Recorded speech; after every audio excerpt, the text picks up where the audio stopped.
ભોળાનાથે વિષકંઠે ધારણ કરીને સૌની રક્ષા કરી.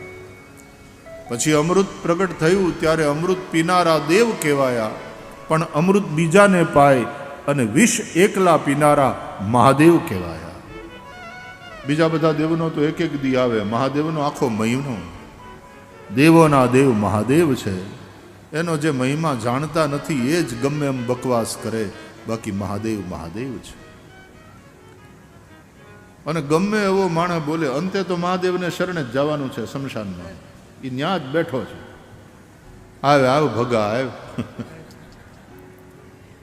આવ્યું હોય ભગાનું મળદું, પણ બીજા બધા કાઢો કાઢું થતું હોય ને મર્યા પછી, તો મહાદેવ એનો સ્વીકાર કરે કાય. અને ઓલા બાળીને વયા જાય ને પછી એનું શરીર રાખ થઈ જાય, તો મહાદેવ ઈ રાખને છોડે. અંગે ભસ્મ સ્મશાનની છોડી, સંગે રાખો સદા ભૂત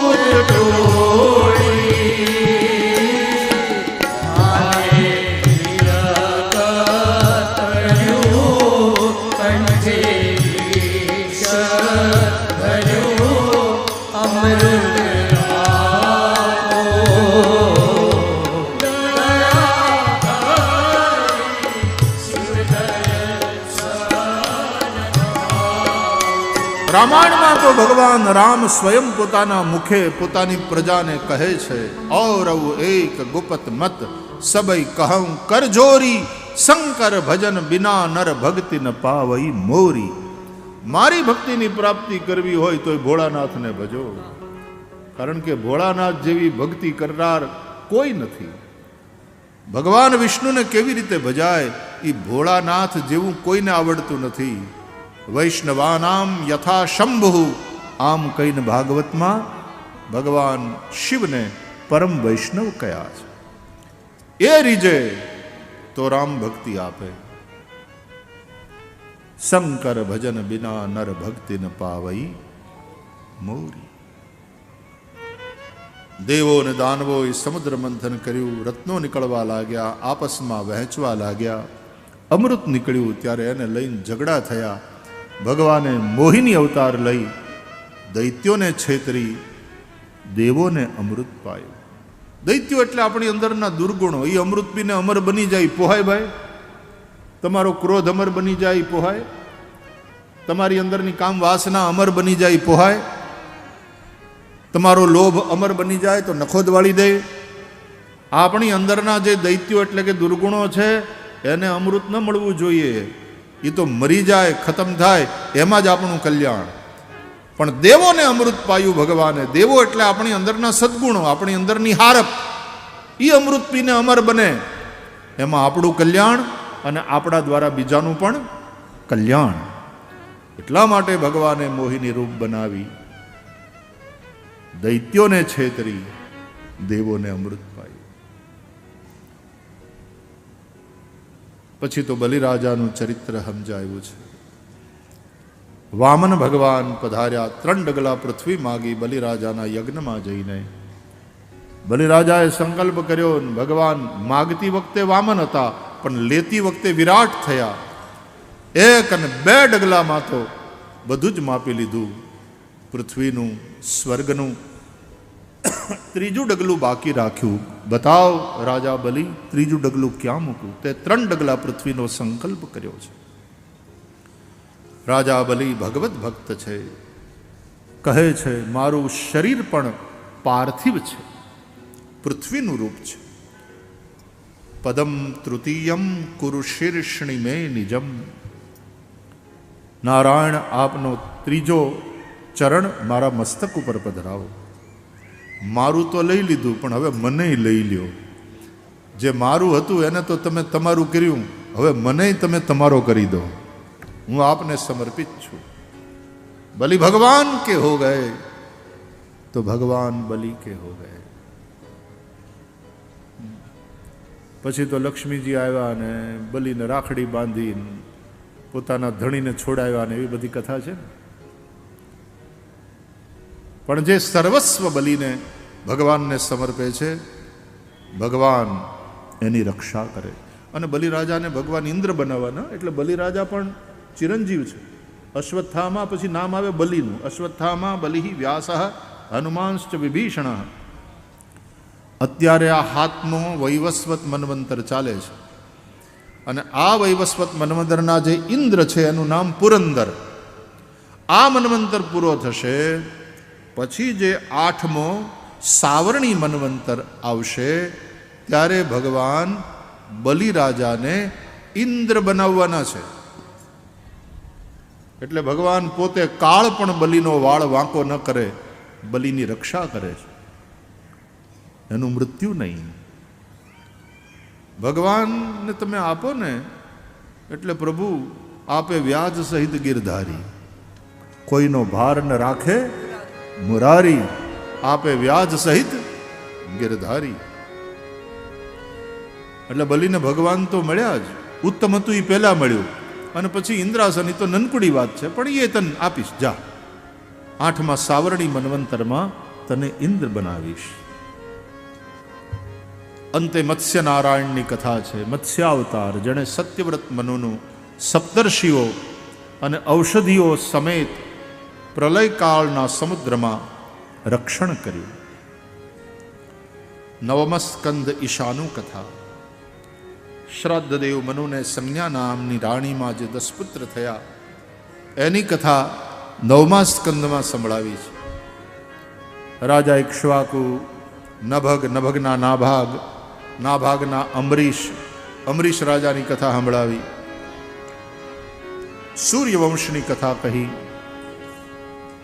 એમાં દિલીપ થયા. અજ જેવા મહાન રાજાઓ થયા. એને ત્યાં દશરથ થયા, અને દશરથને ત્યાં કૌશલ્યાજીથી સાક્ષાત પરબ્રહ્મ પરમાત્મા, બોલીએ શ્રી રામચંદ્ર ભગવાન કી જય, રામચંદ્ર ભગવાન પ્રગટ થયા. ભાગવતમાં રામાયણ પણ છે 2 અધ્યાયમાં.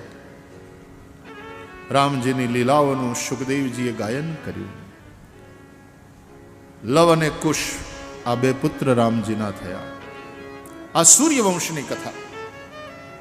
પછી ચંદ્રવંશની કથા સંભળાવી. રાજા યયાતિનું ચરિત્ર, પરશુરામજીનું ચરિત્ર, જમદગ્નિ સુત, આ બધું સંભળાવ્યું. યયાતિના પુત્ર યદુ, દેવયાનીથી થયેલો પુત્ર યદુ, અને એ યદુનો જે વંશ ચાલ્યો તે યદુવંશ કહેવાયો. એ યદુવંશમાં જે થયા તે યાદવ કહેવાયા. અને એ યદુવંશમાં શૂરસેન થયા. શૂરસેનના વસુદેવ થયા. વસુદેવના લગ્ન દેવકી સાથે થયા. તો દેવકીથી 8 દીકરા અને 1 દીકરી. એમાં 8મા દીકરા રૂપે સાક્ષાત ભગવાનનું પ્રાગટ્ય થયું. 9મા સ્કંદમાં ભગવાનના પ્રાગટ્યનો સંકેત કરી અને આવો હવે શ્રી કૃષ્ણના પ્રાગટ્ય માટે 10મ સ્કંદની કથાનું ગાયન કરીએ. ઓમ શ્રી પરમાત્મને નમઃ. હવે 10-15 મિનિટમાં ભગવાનનું પ્રાગટ્ય. રાજા ઉવાચ કથિતો વંશ વિસ્તારો ભવતા સોમ સૂર્યયોઃ રાજ્ઞાં ચોભયવંશ્યાનાં ચરિતં પરમાદ્ભુતમ. 10મા સ્કંદમાં ભગવાનનું પ્રાગટ્ય શું કામ? એ પ્રશ્ન એવો છે કે 9 મહિના માતાના ગર્ભમાં રહે ને 10મા મહિનાના પ્રારંભે બાળકનો જન્મ શું કામ? 9 સ્કંદની કથા એ જાણે 9 માસની સગર્ભાવસ્થા છે. 10મા મહિનાના પ્રારંભે જેમ બાળક માના ઉદરથી પ્રગટ થાય એમ 10મ સ્કંદના પ્રારંભે ભગવાન શ્રી કૃષ્ણનું પ્રાગટ્ય થાય છે. રાજા પરીક્ષિતે ભગવાનના પ્રાગટ્ય માટેની કથા સંભળાવવાની વિનંતી કરી. ભગવાનના પ્રાગટ્યની કથા, ભગવાનની વ્રજલીલા, ભગવાનની મથુરા લીલા અને ભગવાનની દ્વારકા લીલા, આ બધું મારે વિસ્તારથી સાંભળવું છે. એ પણ પૂછ્યું કે દાઉજી, બળભદ્રજી એ રોહિણીજીના ઉદરથી પ્રગટ થયા હતા, તો દેવકીના 7મા પુત્ર કેવી રીતે કહેવાય? મહારાજ, ભગવાનની આ કથા ભવરોગને હરવાની દવા છે. કડવી નથી, મીઠી છે. આ દવા મોઢેથી પીવાની નથી, કાનથી પીવાની દવા છે. અને આ દવાના દેનારા સુખદેવજી જેવા વૈદો એ તૃષ્ણા રહિત છે, લાલચી નથી. આ દવા પીવાથી સૌનો ભવરોગ મટે. કોણ ધરાય આ કથામૃત પિતા પિતા?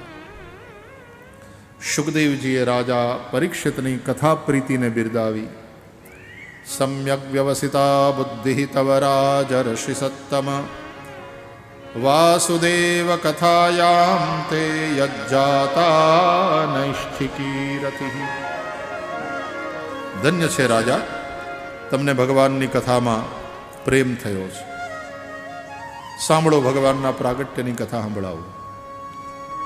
ચોથા દિવસની સંધ્યા થવા જઈ રહી હતી. રાજાએ કાંઈ ખાધું નથી, કાંઈ પીધું નથી. હાવ નકોરડા અને નિર્જળ ઉપવાસ. અને રાજા પરીક્ષિત સુખદેવજી જેવા પરમહંસ મહાપુરુષના શ્રીમુખે ભગવાનની મંગલમયી કથા સાંભળી રહ્યા છે. મને ભગવાનની કથામાં લાગ્યું છે. સુનો રાજા, આ ધરતી ઉપર જ્યારે અઘાસુર, બકાસુર, વૃષભાસુર જેવા દૈત્યો થયા, કંસ, શિશુપાલ, જરાસંધ જેવા દુષ્ટ રાજાઓ થયા, એ બધાના પાપાચાર, અત્યાચાર, દુરાચારથી પીડાયેલી પૃથ્વી પાપનો ભાર સહન ન થયો ત્યારે ગાયનું રૂપ ધારણ કરી દેવોની પાસે ગઈ. દેવતાઓએ કહ્યું, અમે પણ તારી જેમ દુઃખી છીએ, આપણે બ્રહ્માજીને પુકારીએ. બ્રહ્માજી આપણા બધાના વડીલ છે, એ કંઈક કરે. બ્રહ્માજીએ કહ્યું, એક જ ઉપાય છે, આપણે સૌ મળીને ભગવાનની પાસે જઈએ. ક્ષીરસાગર શેષ શૈયામાં ભગવાન નારાયણ પોઢ્યા છે. બ્રહ્માદિ દેવતાઓ સાથે ભગવાન શિવ, ગોરૂપ ધારિણી પૃથ્વી, આ બધા ત્યાં જઈ ભગવાનનું પુરુષ સૂક્તથી સ્તવન કરે છે. ત્યારે આકાશમાં આકાશવાણી થઈ, હે દેવતાઓ, ડરશો નહીં, મારા અંશ સમેત હું યદુવંશમાં પ્રગટ થઈશ. પૃથ્વીનો ભાર હરીશ, ધર્મનું સંસ્થાપન કરીશ, સાધુઓનું રક્ષણ અને દુષ્ટોનું દમન કરીશ. યદા યદા હિ ધર્મસ્ય ગ્લાનિર્ભવતિ ભારત અભ્યુત્થાનમધર્મસ્ય તદાત્માનં સૃજામ્યહમ.